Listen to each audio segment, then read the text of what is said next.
Okay. Hello, everyone. I'm Talah Nammor, fourth year medical student, and I'm going to discuss today the female reproduction menstrual cycle. I know when you look at this, it can look kind of stressful and scary, but don't worry, we're going to cover it today, and I want you all to don't overreact. It's don't overreact. So let's start and dive into it. So we know that the menstrual cycle, as you guys can literally see here, it's complex. It involves a lot of different things. We can see basically a lot of different hormones: estrogen, progesterone, FSH, and LH.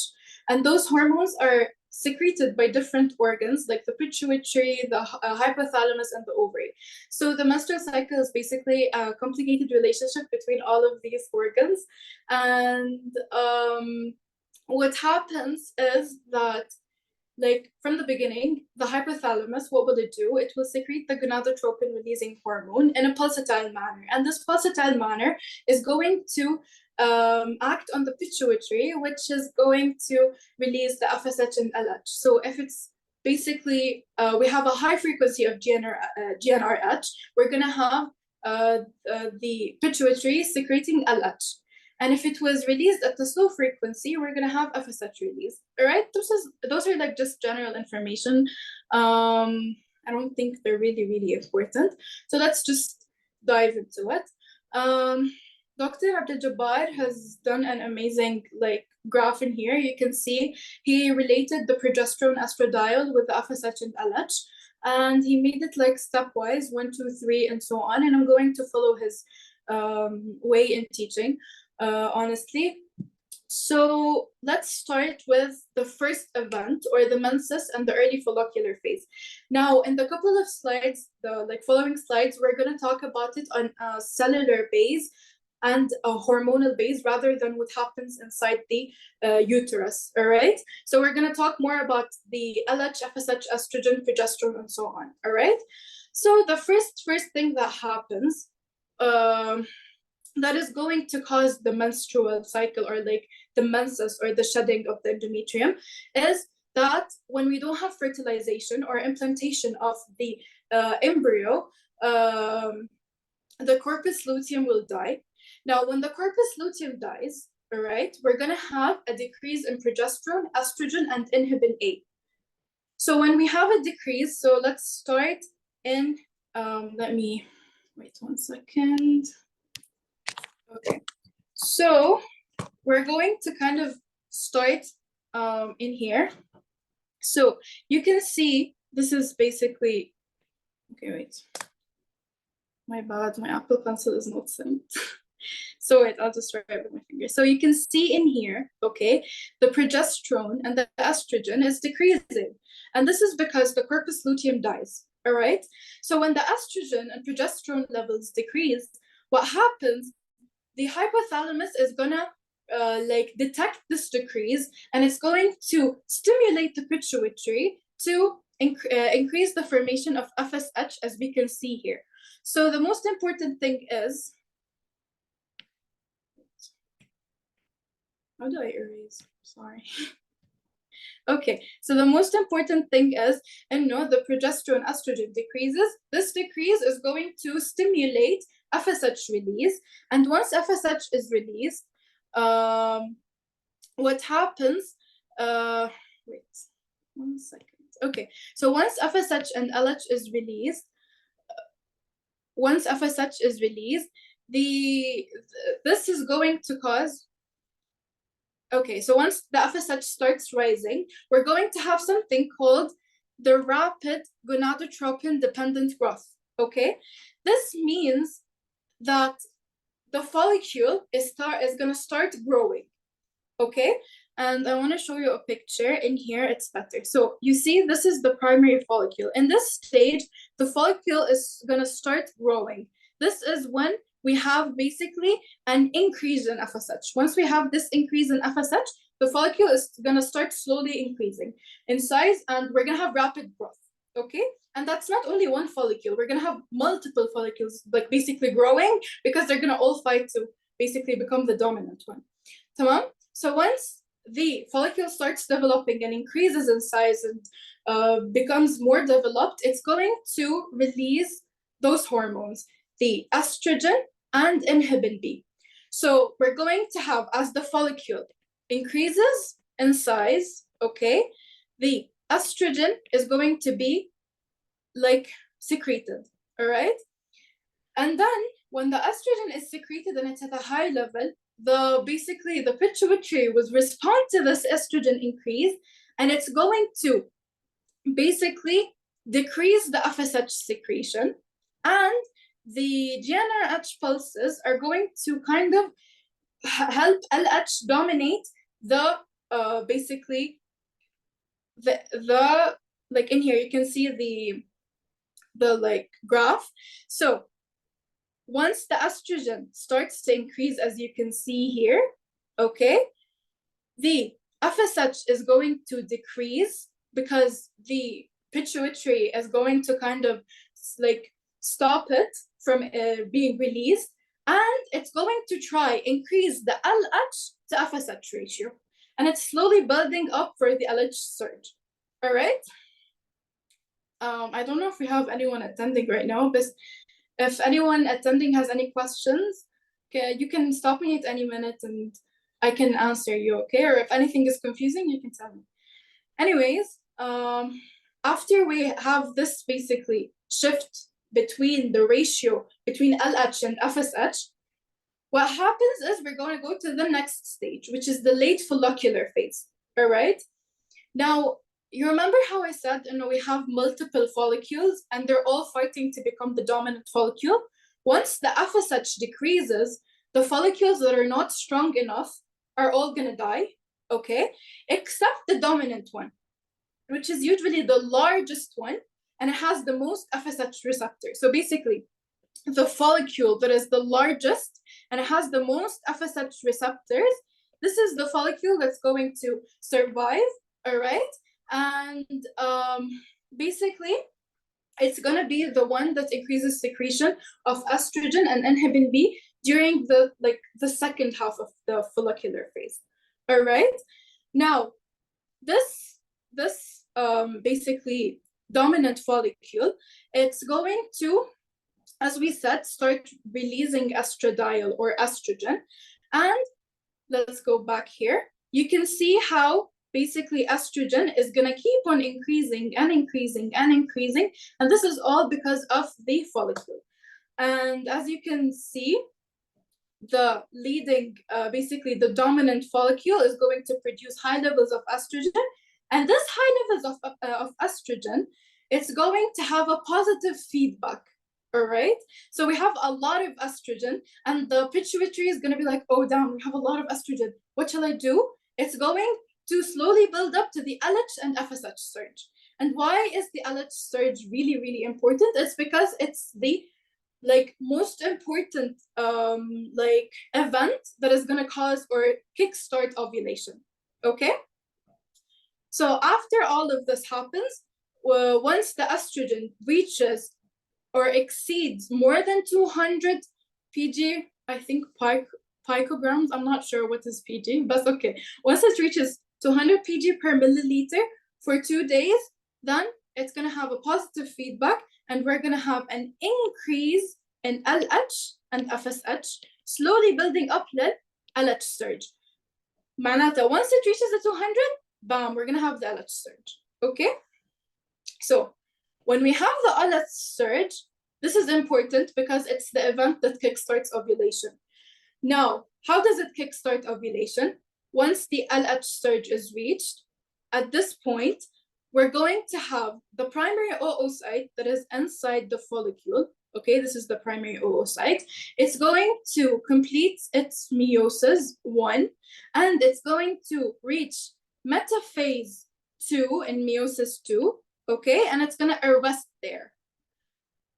Once it arrests there, okay, what happens is that the wall of the follicle, so basically the wall of the follicle, it will rupture. So basically the wall of the follicle will rupture and it will burst the oocyte out. So the oocyte, once it reaches metaphase 2, and this usually happens after 30 hours of the LH surge, the follicle is going to burst, and it's going to push the oocytes out, and this usually occurs 32 to 36 hours after the LH surge, okay? So the follicle that is left, so this is basically the follicle that is left, the oocyte just خلاص left, and it's going through the fallopian tubes usually. This follicle, we know basically, I think I'm pretty sure you guys know that the granulosa cells and the theca cells are what makes up this layers of the follicle. And these cells themselves, they're going to form something called the corpus luteum. And the corpus luteum is very important because it's the one that's going to start like basically secreting progesterone. And progesterone, usually, if a female is pregnant, progesterone is really important to maintain the pregnancy. And if she's not pregnant, the decrease in progesterone is the main event that's going to basically trigger the menses. All right. So, okay. So that's the most important thing in the ovulation. The primary oocyte will complete meiosis. The wall of the follicle is going to burst. And this wall is going to form the corpus luteum that is going to release progesterone and estrogen. All right. And this level basically is here. You can see that LH surge is here, and then it corresponds to basically a slow increase in progesterone. And this increase in progesterone is due to the basically the corpus luteum formation from the follicle. All right. I think it's clear for like up till now. If anyone has a question, you guys can ask me. Moving on. Okay, so after the ovulation, we're going to have the luteal phase. So in the luteal phase, basically it's called luteal phase because we have the corpus luteum, okay, that is formed from, so let's say this is the corpus luteum that is formed from the follicle or the follicular layer that is left behind. So this is going to start secreting progesterone, it's going to secrete estrogen and so on. So now progesterone and estrogen are going to be secreted at high levels, okay, as we can see here. Progesterone and estrogen are increasing, and they're going to keep on increasing until, let's say this is almost day 24, okay? What happens at day 24 is that the corpus luteum is no longer affected by LH, okay? So, wait, before that, the progesterone and the estrogen, because they're at very high levels, they're going to have a negative feedback on LH and FSH, decreasing them. And you can guys see here that as the estrogen and progesterone increase at this level, the LH and FSH are going down, okay? So at day 24, what happens is that this decrease in FSH and LH, specifically LH, is going to desensitize the follicle to the hormones. And if there is no other like molecule that is like LH, like usually if a woman is pregnant, it's the embryo is gonna secrete HCG. Okay, so usually HCG is gonna act like LH, and it's gonna cause the basically corpus luteum to stay alive and like stay secreting progesterone. So if there is no LH, like you can see here, the LH decreases, and there is no HCG, and there is no fertilization, no implantation, nothing. What happens is we're going to have the death of the corpus luteum. So the corpus luteum is gonna die, and then the death of the corpus luteum is gonna خلاص. It's gonna end the estrogen and progesterone release, so they're gonna decrease, and because of their decrease, we're gonna go back to point 0, which is this point, okay, where FSH increases and the whole cycle goes on again. All right. I hope it's clear. This is the cycle when we're talking about cells, like cell-wise and hormones-wise. So we can just really divide it here like very fast. So at the beginning or like during the menses, what happens is we have an increase in FSH, and this is due to the decrease in estrogen and progesterone. Why? Because the corpus luteum dies. And then when we have FSH, we have basically the follicles, they're going to basically start rapidly growing, or the FSH induced rapid gonadotropin like growth, and this rapid follicle growth is going to increase the estrogen. Tamam? Now, as the estrogen increases, it's going to basically build up the increase of LH. Tamam? Now, once the estrogen reaches a peak of 200 pg per milliliter for 2 days, it stays that, and it exceeds it for 2 days, that's when we're going to have our LH surge. And why is the LH surge very important? It's because it's the point where the ovulation happens. The oocyte is going to mature into, it's going to like go through meiosis 1, finish it, and then it's going to arrest in metaphase 2, and the follicle is going to burst. It's going to release the oocyte into the fallopian tube, and the follicle itself is going to break down, form the corpus luteum, which is going to release the next most important basically hormone, which is progesterone. And as we can see here, the corpus luteum is formed, progesterone is increasing. And then once once we reach day, let's say 24 in here, and basically we don't have an increase in LH, because you can see here LH is decreasing, and we said it's because of the increase in progesterone. It's going to cause a negative feedback on LH and FSH. So because LH is decreasing, and because we don't have any other like LH like hormone, like let's say HCG that usually comes from the implanted embryo, what happens? The corpus luteum is going to die, and that's when progesterone and estrogen decreases, going back to the first point, which is the decrease in them and the increase in FSH, and it's a cycle. All right.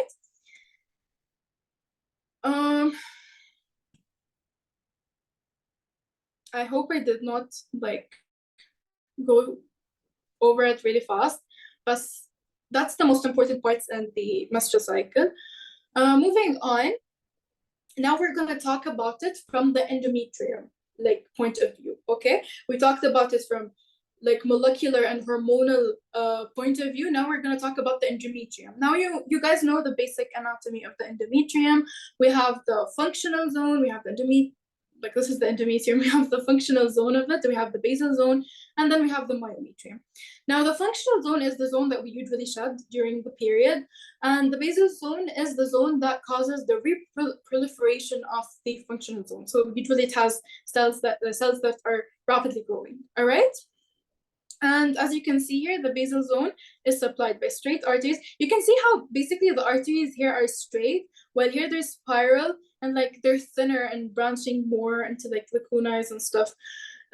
Basically, because we have here straight arteries, and because we have like cells that are basically, they can rapidly grow, this is why the basal zone reconstitutes or reforms the functional zone after menstruation or after we shed it. All right.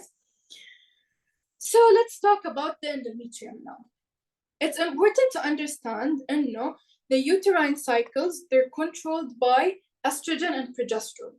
All right, so it's really important to know that the cycle of the uterine, like the endometrium itself, and you can see this clearly here. The endometrium depends on, or the uterine cycle depends on estrogen and progesterone.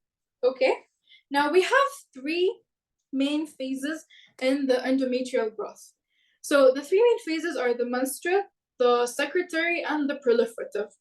Okay, actually it's menstrual, proliferative, and then the secretary, like that's the order. Thus, we start off with the menstrual phase. So as we all know, the corpus luteum dies because of the decrease in progesterone and estrogen. That that point where the corpus luteum dies and the progesterone and estrogen decreases, the functional layer of the endometrium is going to start shedding and it's going to start breaking down. So the menstrual cycle is going to start here, the menstruation actually, and it's actually the start of the menstrual cycle. And usually the menstruation lasts for 3 to 5 days. Okay, I don't think it's important, but I know we're gonna have a volume of blood loss that is 25 to 35 milliliters. How does this breakdown happen? It usually happens because of enzymes, hydrolytic enzymes, matrix metalloproteases. All of these are going to destroy the extracellular matrix and the basal lamina of the endometrium. So they're going to come here and they're going to basically destroy all of this, okay? And as they destroy it, we're going to have the shedding of the functional layer. These enzymes are usually produced by epithelial, stromal, endothelial, and leukocytes that are usually there before menstruation. Now, basically, the decrease in progesterone.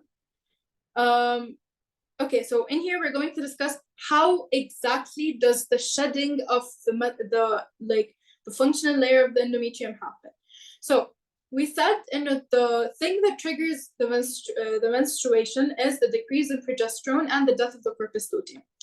So this progesterone, when it decreases, what happens is that the cyclooxygenases, okay, that are usually secreted by endothelial cells are going to basically be induced, and this is going to increase inflammatory prostaglandins. So what happens is COX-2 is going to increase because progesterone decreases, COX-2 increases, and we know that COX-2 has to do with basically prostaglandins. So as COX-2 increases, the prostaglandins or the inflammatory prostaglandins are going to increase, and this this causes a state of basically stress on the myometrium, and it stimulates it to contract. Okay. So when the myometrium contracts, okay, the myometrium contracts, and we're going to have the vascular smooth muscle cells of the spiral arteries. They're going to contract too. So, okay, the myometrium in here, it's going to contract. So if you think of it, when the myometrium contracts, it's going to press on the uterine artery. So it's going to kind of okay, so basically that's if this is a vessel in the myometrium, okay? Now let's assume it's, if I if I squeeze it, it's gonna shut down, okay? So basically this is the normal, it's dilated and nothing is wrong with it. But when the myometrium contracts, it's going to force the artery to shut. So the blood that's going into the spiral arteries is going to decrease, okay? And even the smooth muscles that makes up the spiral artery, they're going to contract and shut it down. So this act of contracting, okay, is going to decrease the blood flow, therefore decreasing oxygen that goes into the spiral arteries, okay? Now this basically contraction and relaxation or dilatation of the spiral arteries is going to cause something to happen, which is the hypoxic necrosis. So hypoxic necrosis means death by the decreased amount of oxygen. Yani think of it, if basically this is collapsed upon itself, we don't have blood flowing, we don't have oxygen, basically we don't have oxygen or blood going into the functional zone, and because we don't have all of this, what happens is that the cells, they're going to have hypoxic necrosis, or they're going to die because there's no oxygen. It's just a fancy way of saying, oh, cells are going to die because of hypoxia, which is decrease in oxygen, okay? Now, this is what happens during the menstrual phase. I'll repeat it in very rapidly. So what happens is progesterone decreases. This decrease in progesterone is going to cause the basically the COX-2 to increase. COX-2 is going to stimulate the inflammatory prostaglandins. This inflammatory prostaglandins are going to cause the myometrium to contract. It's going to cause this vascular smooth muscle cells up the spiral arteries to contract, decreasing the blood flow into the functional layer of the endometrium, my bad. And this is going to cause hypoxic necrosis, which is death by decrease of oxygen. And that's how we shed the functional layer. Now, there's a nice sentence in here that says,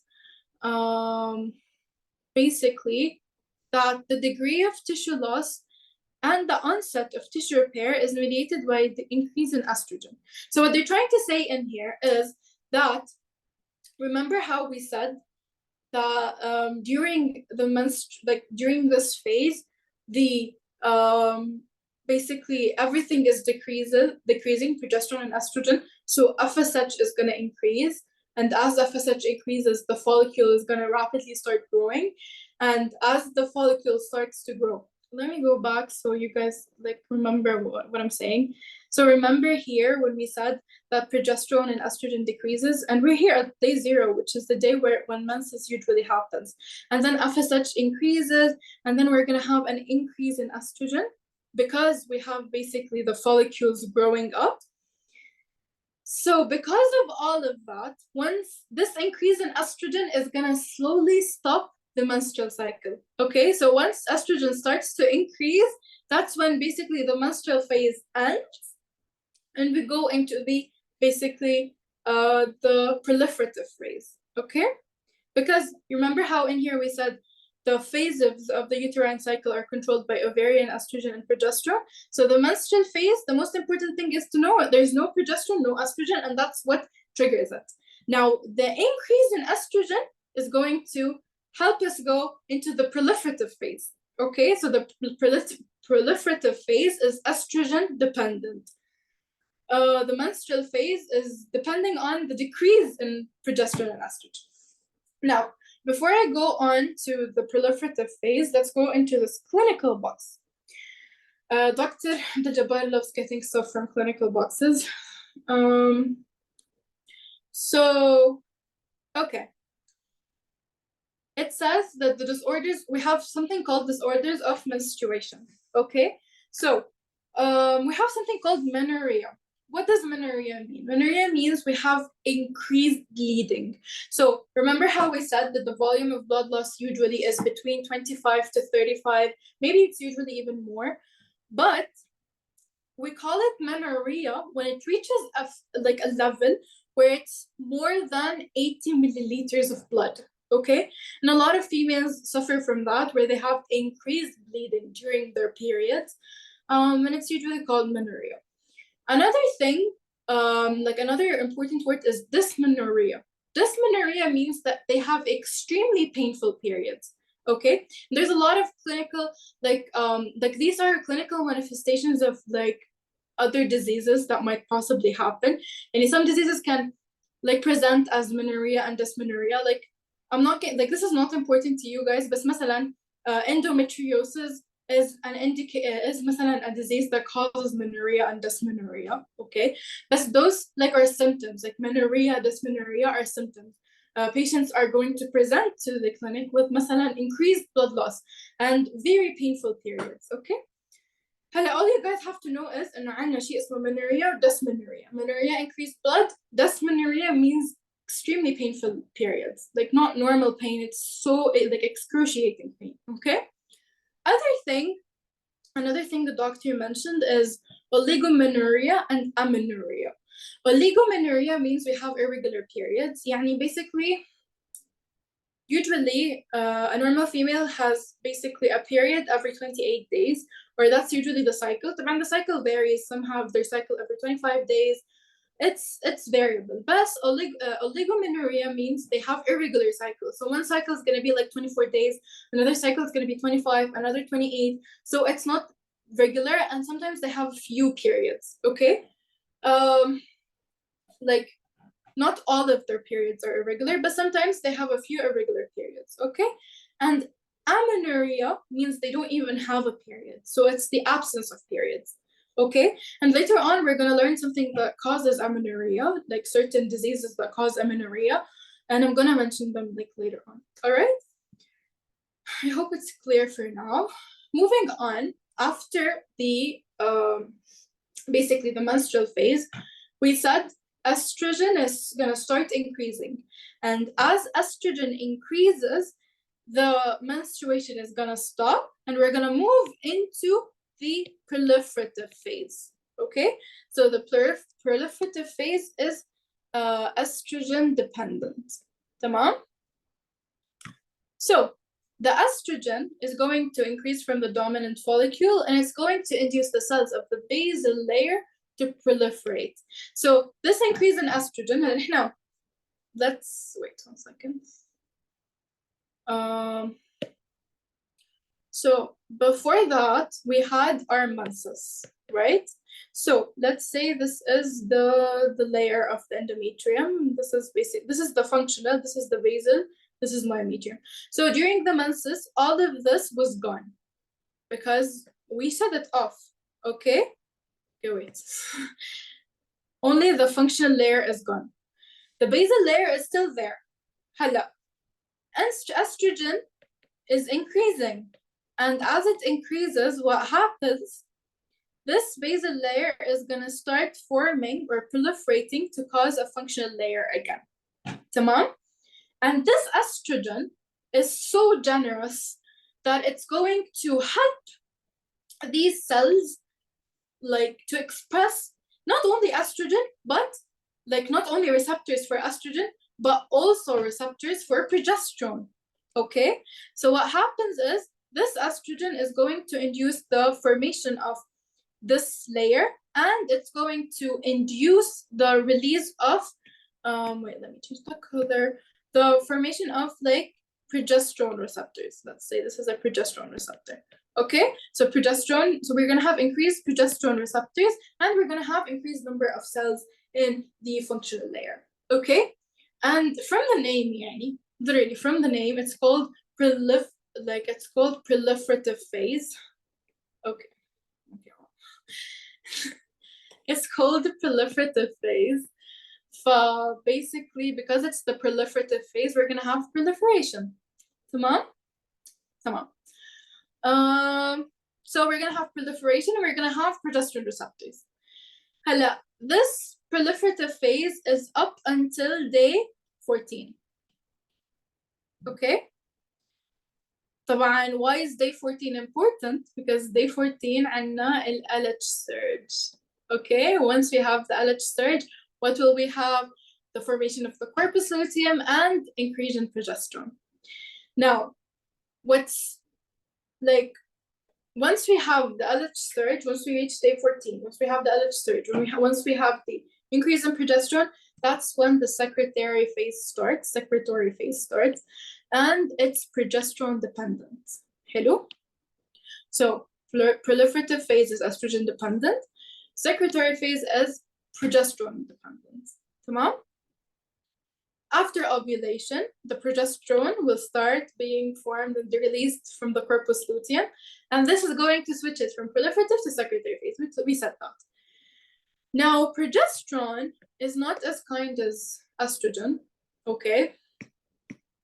Progesterone is going to inhibit the endometrial growth. So now, we said that again, this is the basal layer, this is the myometrium, and this is the new,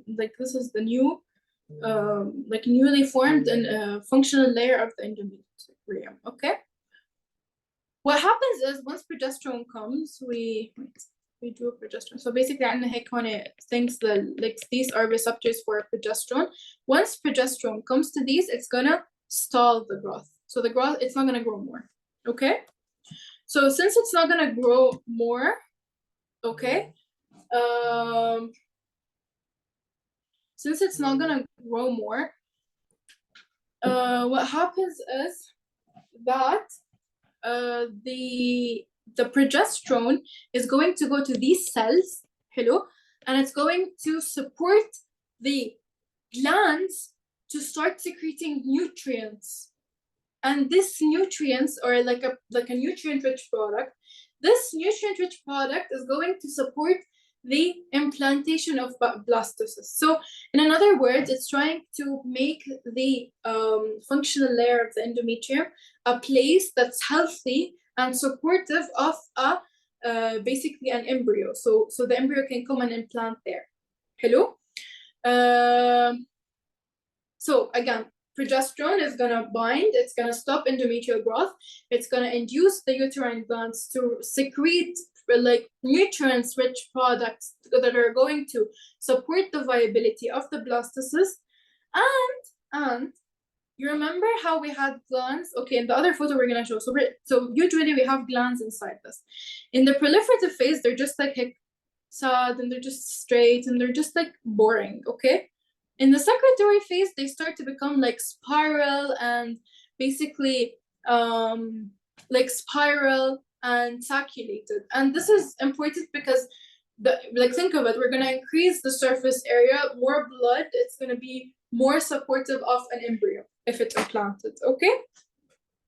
Now, not only does progesterone make the glands corkscrewed and sacculated, but it also causes changes in the adhesivity of the surface epithelium. Like, so the surface epithelium in here, it will become more adhesive, like favoring the implantation of hay. So if you can think of it, the secretory phase are is there a question? Okay. Anyways, so the progesterone phase, the secretory phase, which is the progesterone dependent phase, we're going to have the progesterone is going to come. It's going to stop the endometrial growth. It's going to cause the glands to secrete nutrient-rich products. These products are important to support an embryo if it grows, or if it gets implanted into the like functional layer, and it's going to cause the glands to become corkscrewed and sacculated. Okay. Not only that, it's going to increase the adhesivity of the surface epithelium so that it's more likely for an embryo to implant there.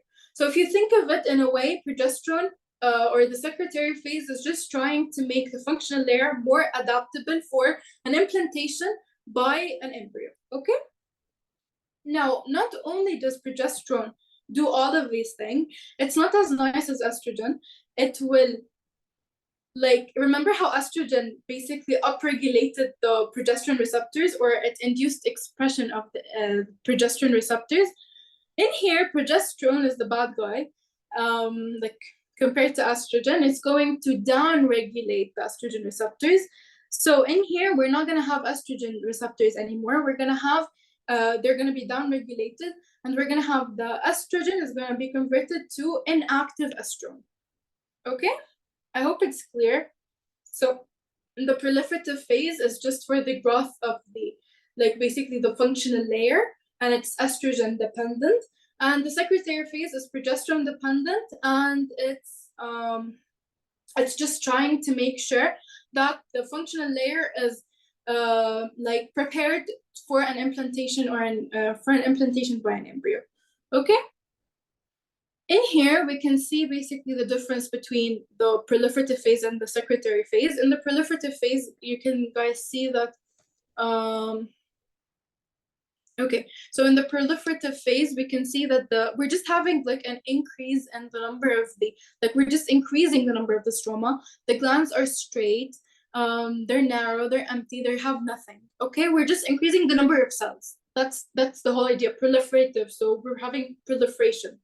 In the secretory phase, we're having, you can see how basically we have, like, this is the nutrient-rich, basically the nutrient-rich lipids and like the secretions, okay? And you can see how the glands are corkscrewed and granulated, and we have a lot of, sorry, this is not the, what is it called? Wait.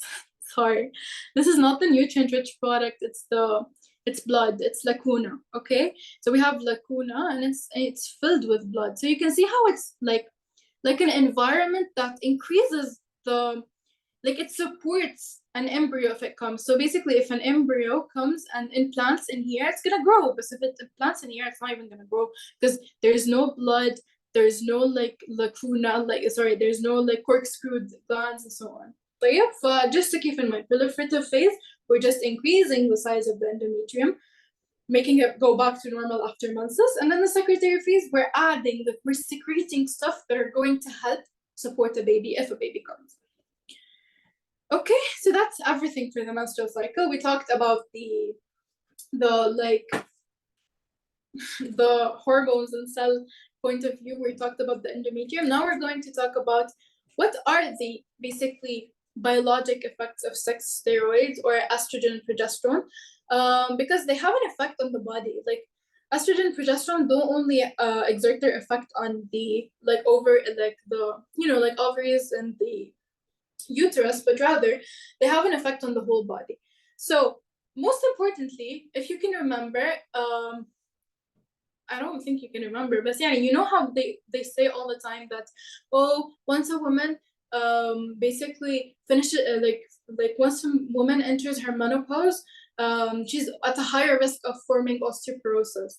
And we always say that men are not protected from osteoporosis, but men menstruating women are protected. Why? Because estrogen has an effect on the bone where it favors bones formation, okay, and decreases resorption. So this is how it increases bone density and it increases bone strength, okay? And the estrogen also has an effect on the liver. It increases the expression of LDL receptors. So basically the LDL is going to be, so we have more LDL receptors, we're going to have increased clearing of LDL from the blood.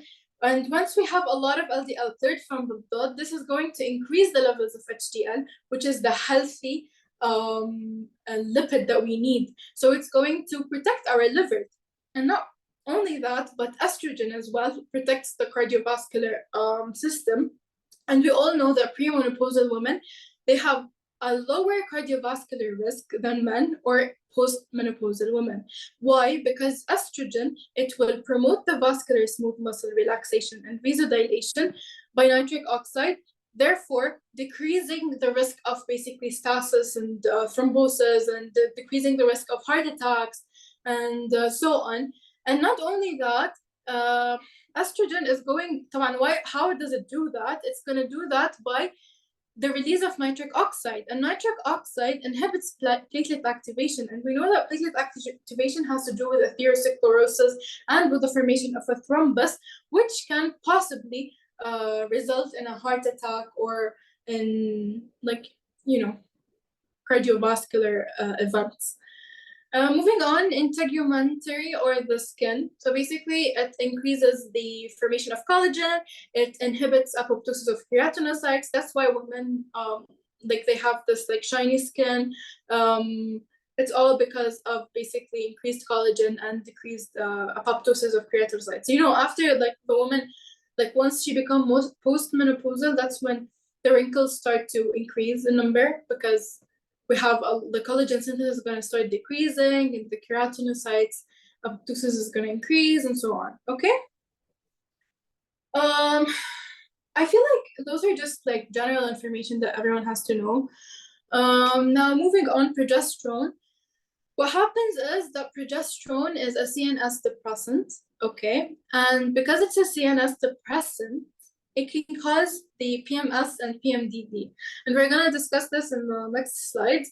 We're gonna know what does PMS and PMDD mean. But just keep in mind, progesterone is a CNS depressant. And not only that, it resets the hypothalamic body temperature. And therefore, when we have the luteal phase, or when the phase where progesterone increases, we can feel like a slightly elevated temperature. Okay, so it resets the hypothalamic body temperature. So there's gonna be a slight increase in temperature, like at the end, the luteal phase, once we reach, let's say, after ovulation, okay? After progesterone starts increasing because of the formation of the corpus luteum. Lastly, estrogen decreases adipose tissue. How? By basically decreasing lipoprotein lipase activity and increasing hormone-sensitive lipase. So hormone-sensitive lipase is lipolytic, so it's going to decrease the adipose tissue and basically if there was adipose tissue, it's just gonna kill it. That's what lipolytic means, because it increases hormone sensitive lipase. Okay, and lack of estrogen usually causes accumulation of fat in the abdomen. This is just like a fancy picture of this. You can see in the liver, it's basically like cholesterol production regulation. It decreases LDL by increasing LDL receptors, increases HDL in the blood. In bones, we have increased strength and density because it increases formation rather than resorption. In the skin, anti-aging effect because of increased basically collagen, decreased basically apoptosis of keratinocytes. It protects from cholesterol. We said in the heart, it causes vasodilation because of nitric oxide. It's important to remember nitric oxide. And the brain, body temperature adjustment. So basically, once we become in the luteal phase, okay, we're going to have basically an increase in the temperature just because of progesterone. Moving on. Now we're going to talk about disorders of sex development. So we have Turner syndrome. Turner syndrome is basically, it's a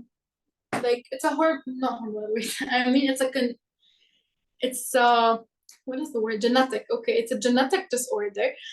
Basically, the child is going to have a 45XO karyotype. So usually the normal one is 46X, like XX or XY, depending on your like gender. But in here, they're going to have a lack of an X chromosome, and this is going to cause congenital hypogonadism. And what does hypogonadism mean? It's from the word gonadism, means basically the gonad, which is the basically ovary and so on, and it's the release of the hormones and all of this. So we're going to have congenital hypogonadism. So it's basically something that they're born with and it cannot be changed. The germ cells, they will not develop. Why? Because the gonads, they're filled with connective tissues. Also, later on, guys, like even if you're like Turner syndrome is a very, very high yield like sex disorder, because a lot of question, like I'm currently preparing for step 1 and I have a lot of questions about Turner syndrome. And one of like this gonads connective tissue filled streak, it's very important because they have this thing called streak appearing ovaries. So basically when they look at the ovaries, they're gonna find them basically streak, like they have connective tissue, they're gonna be empty. Okay, and the clinical features, they usually come with short stature, so they're short, they have a webbed neck. You can see in here the neck is like kind of webbed. Like usually a neck is gonna look like this, but the neck and the shoulders are like connected in a way where we have a webbed neck. Okay, they're gonna have low set ears.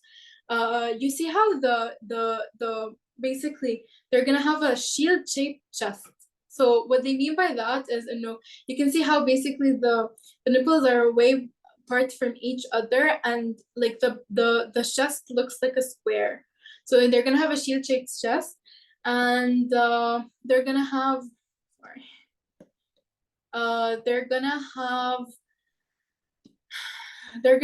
short fourth metacarpal. Look at here, this is the metacarpal. Usually like the fourth one is gonna be somewhere in here, but you can see it's short, it's just like the pinky kind of. So they're gonna have short fourth, and they're gonna have sexual infantilism, or basically I don't know how to explain this, but they're not gonna have, like, you know how we have secondary sexual characteristics like the formation of breast, basically the I'm pretty sure you guys took the Tanner stages, like the pubic hair and so on. So they're not gonna have any of this because they don't have estrogen. They have streak ovaries. So the streak ovaries, they cannot produce la progesterone, ولا LH, ولا FSH, ولا estrogen. They can't produce anything. So they're literally not gonna have any of the secondary sex characteristics, and they're not gonna be able to have children. Okay. Now, because of all of this, they specifically have increased risk of certain disorders like aortic bicuspid deformity. So the aortic valve usually is a tricuspid valve, but in here it's going to be bicuspid. And because the aortic valve is bicuspid, they're at a higher risk of having aortic dissection or aortic aneurysms because of the high pressure. Usually the tricuspid valve has like it's higher pressure against blood. But if you have bicuspid, it can go in and it can cause a dissection and an aneurysm.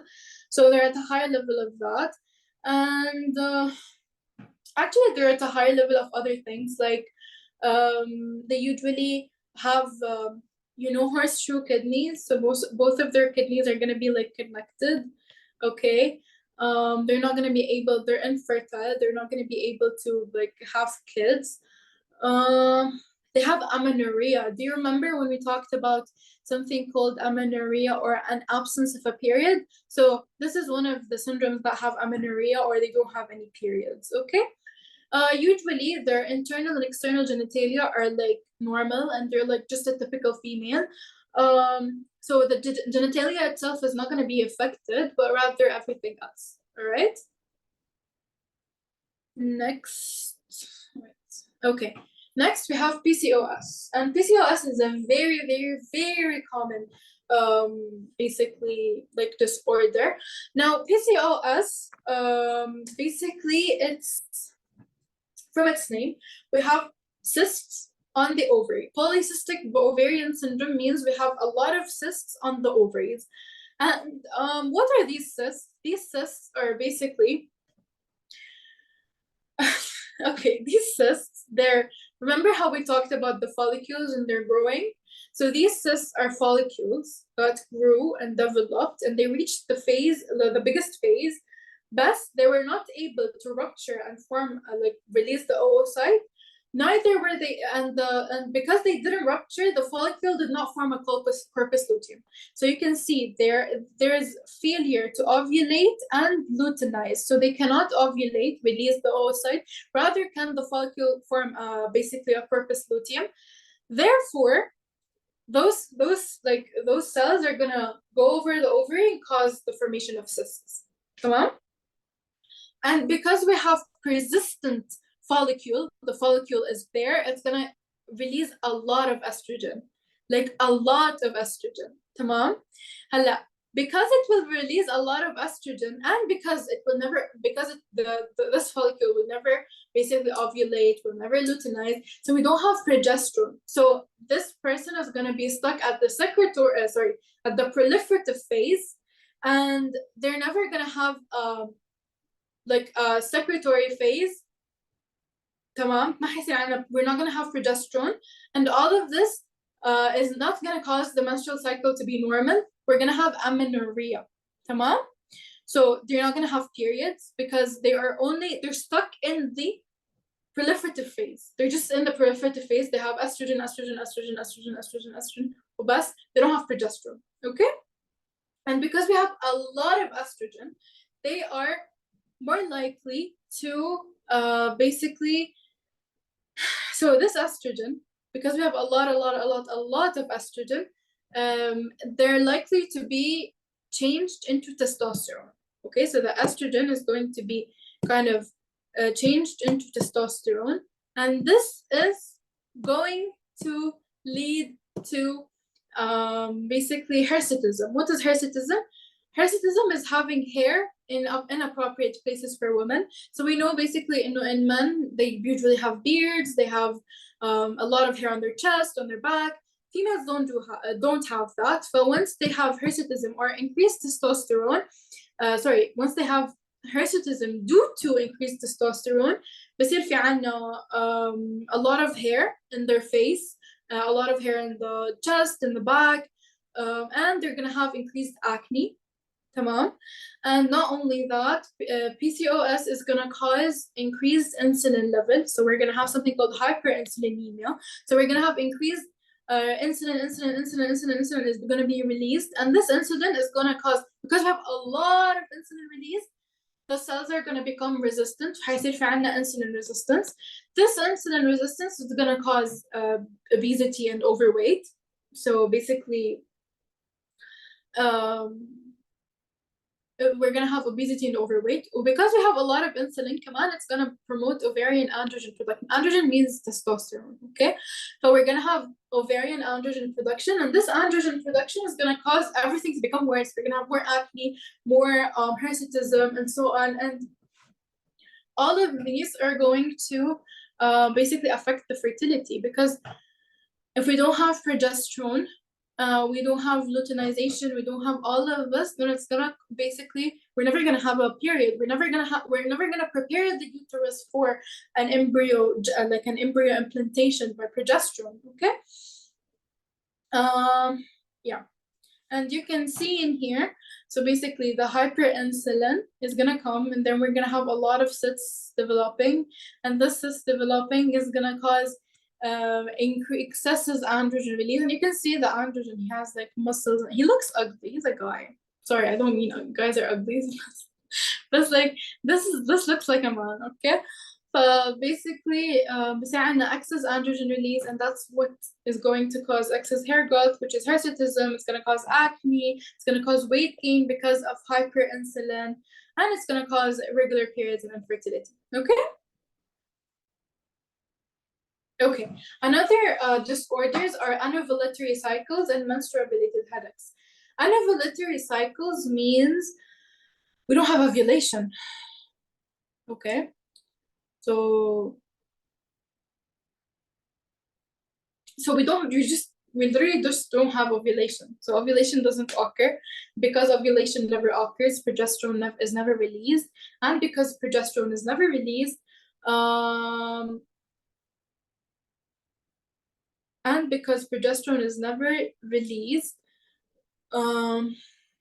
we're not gonna have basically a menses. So anovulatory cycle doesn't mean okay, people were not gonna have like anovulatory cycles forever. Like sometimes they're gonna have a normal period, and then suddenly they have an anovulatory cycle where there's no ovulation, and then another one comes, okay?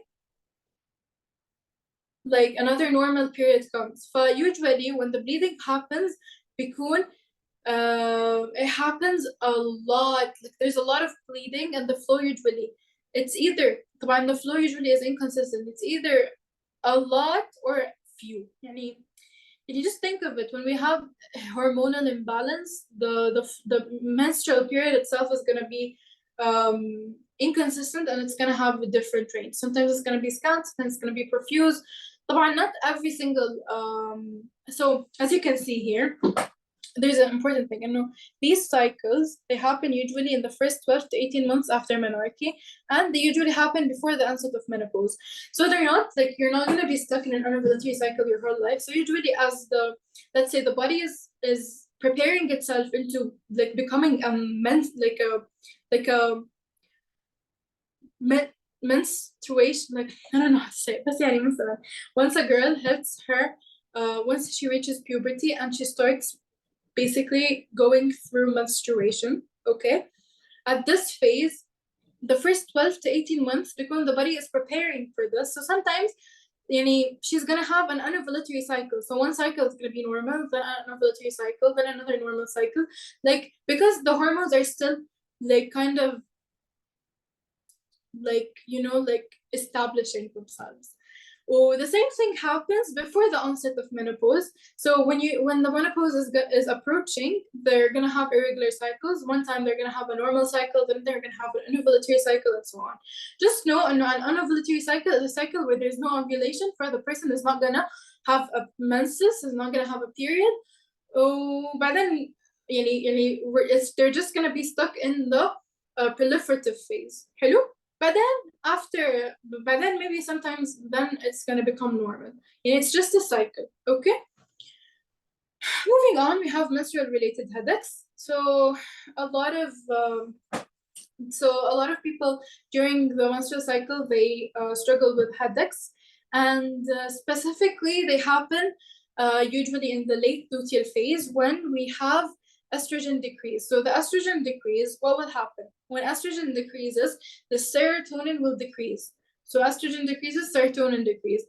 When serotonin decreases, substance P increases. And substance P, it's basically known to be involved in the pathophysiology of migraines. So substance P is one of the substances that are known to be like a mediator of migraine. Why? Because substance P is like a vasodilator, and it's going to cause a vasodilation in the vessels of the brain. And we know that basically in our head we don't have a lot of space. Like it's enclosed, like we barely have space in the skull. فلما vessels they dilate, they're going to press against the cerebrum, cerebral tissue, and then this is going to basically trigger a migraine or a headache. Hello? Moving on, I think this is the last slide, yeah. Moving on, we have basically the premenstrual dysphoric disorder and premenstrual syndrome. To a lot of the girls, I know you guys go through phases before your period, and a lot of people they feel their mood changes just right before your period. Like a lot of girls will have these mood swings, these like horrible feelings and so on right before their period. And everyone knows, like damn, like whenever I feel this was an unhappy, restless, dissatisfied, or frustrated, I know that, oh, my period is approaching. Okay, so people who have premenstrual dysphoric disorder and premenstrual syndrome, they're gonna have mood and behavioral and physical changes right before the menstrual period, in the late luteal phase. تمام حيكون في عنا a lot of like changes in their mood and behavior. And usually it fades after the period. So I know you're going, not everyone experiences PMS and PMDD, but those people who do, they don't have a lot of hormones. Like, don't think, like, oh, those people they probably have more estrogen, progesterone, and more fluctuation. That's why they don't. The only difference is that they have heightened sensitivity. So basically, they're just more sensitive. That's it. They're just more sensitive to the change in the hormones. Therefore, they're going to be more likely to experience mood and behavioral and somatic symptoms. Okay, and there's three hypotheses about why does this happen. So one of them is that basically the decline in luteal phase progesterone. So when the progesterone decreases, we're gonna have it's gonna cause changes in the GABA receptors in the brain, and they're going to basically, and this command, it's gonna cause OLN changes in the GABA receptors, and the progesterone itself, it's gonna be broken down into this metabolite, and it's gonna interact with the GABA, causing all of these symptoms. This is one of the hypotheses. Okay, another hypothesis says, the shift between the progesterone and estrogen, and sometimes estrogen increases, sometimes progesterone, blah blah blah.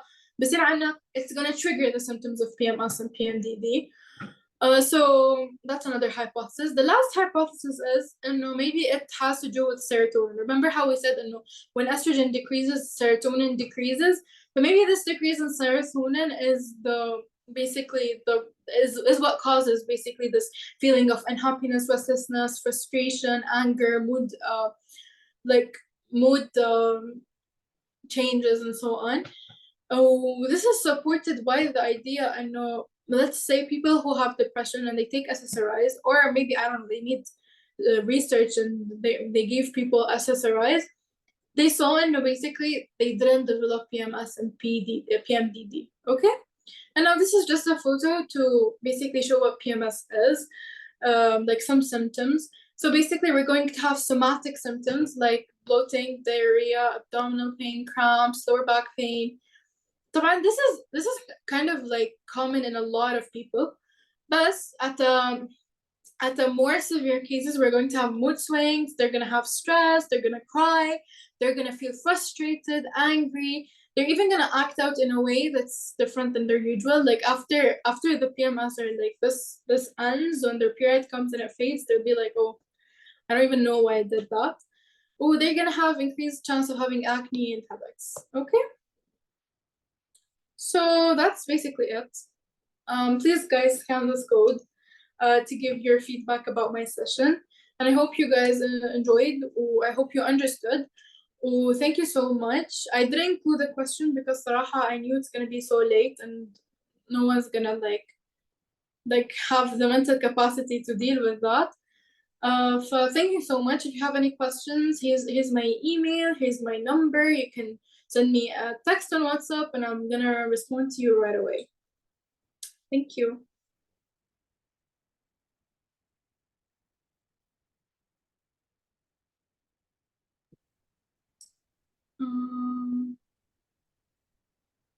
So do you have any questions, guys? What is sacculation? Okay, I just saw this. So sacculation is basically, so it's just gonna become like spiral. Okay, that's it.